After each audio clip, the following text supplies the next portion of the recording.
Assalamualaikum warahmatullahi wabarakatuh. Hari ini saya akan menjelaskan materi mengenai ekonomi Islam dalam lintas sejarah. Tentunya di dalam materi ini terdapat beberapa poin sangat penting yang harus kita ketahui. Baiklah, langsung saja kita ke poin pertama. Baiklah, untuk materi yang pertama kita akan membahas mengenai Great Gap. Great Gap adalah adanya kekosongan pemikiran ekonomi selama lebih dari 5 abad. Pandangan ini memberikan pemahaman bahwa selama lebih dari 500 tahun sebelum era skolastik, tidak ada pemikiran ekonomi yang signifikan. Dengan kata lain, masa kegelapan Eropa berlaku secara universal, yakni kegelapan tersebut tidak hanya dirasakan oleh Eropa tetapi juga di belahan bumi yang lain. Kemudian Spengler Allen menegaskan bahwa abad 500 sampai dengan 1200 Masehi adalah abad kekosongan. Lanjut materi yang kedua mengenai fase pertama. Fase pertama adalah masa fondasi. Fase ini dimulai pada awal sejarah Islam hingga tahun 450 Hijriah atau 1058 Masehi. Pada masa ini, ekonomi masih dibahas oleh para ahli fikih, filsuf, dan juga sufi. Lahirnya ekonomi Islam diawali pada masa Rasulullah SAW. Beliau meletakkan fondasi ekonomi setelah hijrah ke Madinah.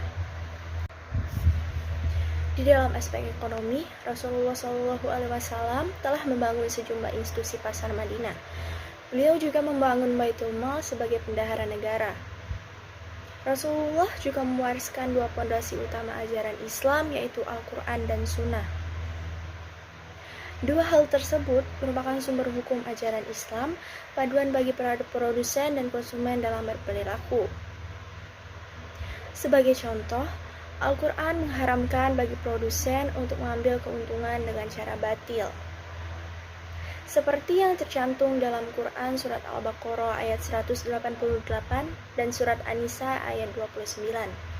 Adapun bentuk-bentuk kebatilan dalam jual beli kemudian dijelaskan Rasulullah SAW dengan sejumlah larangan, diantaranya larangan menimbun atau hiktikar dan juga menyembunyikan cacat atau tadlis.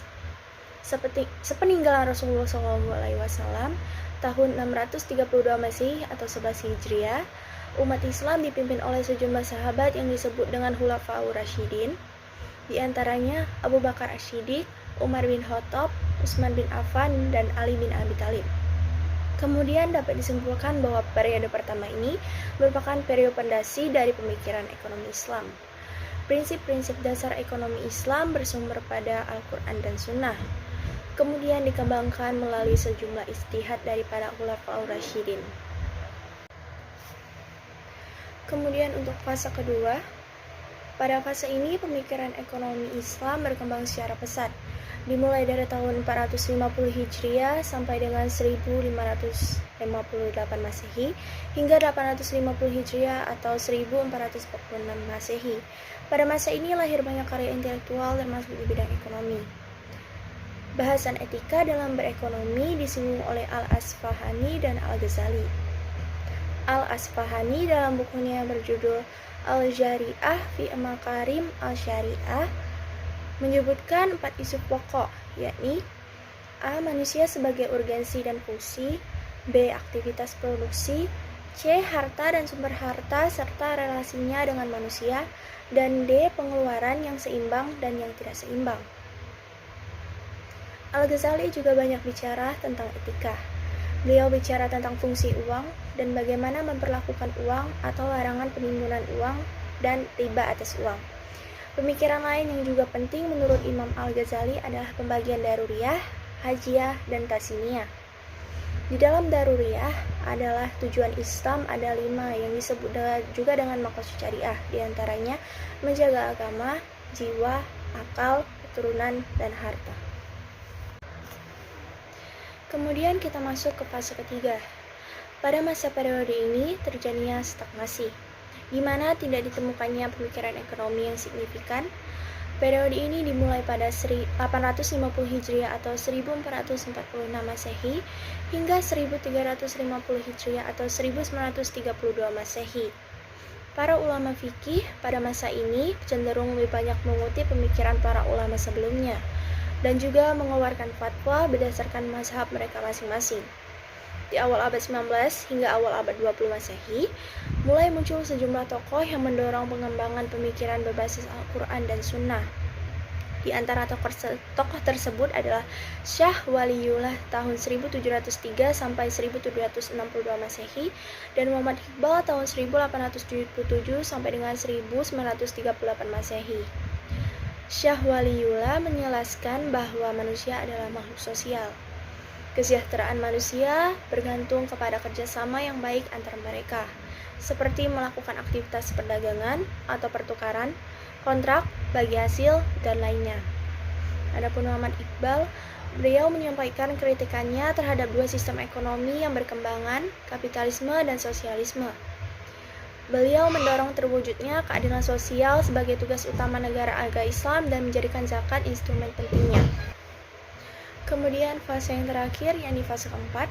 Fase keempat disebut dengan sebagai masa kebangkitan, dimulai dari tahun 1932 hingga saat ini. Di dekade 30 hingga 60-an, banyak negara muslim yang sudah mendapatkan kemerdekaannya. Oleh karenanya, muncul perhatian yang lebih mendalam tentang sistem ekonomi apa yang masih digunakan oleh negara-negara muslim di tengah dominasi sistem kapitalis dan sistem komunis. Islahi pada tahun 2008 menyebutkan periode kuartal kedua abad ke-20 dengan periode take-off, yakni mulai muncul berbagai karya pemikiran tentang permasalahan-permasalahan ekonomi dari perspektif Islam. Kemudian pada dekade 60 sampai 70-an, sejumlah cendekiawan muslim mempublikasikan analisisnya tentang konsumsi, produksi, hasil zakat, dan dampak penghapusan bunga bagi perekonomian. Jadi kesimpulan pada fase keempat ini, kebangkitan diawali dengan munculan tulisan yang menggali pemikiran ekonomi dari tokoh muslim klasik dan juga bagaimana pandangan Islam terhadap permasalahan ekonomi bila dibandingkan dengan pemikiran barat, kapitalisme dan sosialisme. Gerakan ekonomi Islam akhirnya melahirkan sejumlah lembaga keuangan syariah yang kita kenal saat ini dan terus berkembang ke sektor halal. Sejumlah negara, baik muslim maupun non-muslim, sudah menyampaikan visinya untuk menjadi industri halal dunia. Baiklah, itu saja materi-materi yang bisa saya sampaikan dalam materi hari ini mengenai ekonomi Islam dalam lintas sejarah. Terima kasih atas perhatiannya. Saya akhiri. Wassalamualaikum warahmatullahi wabarakatuh.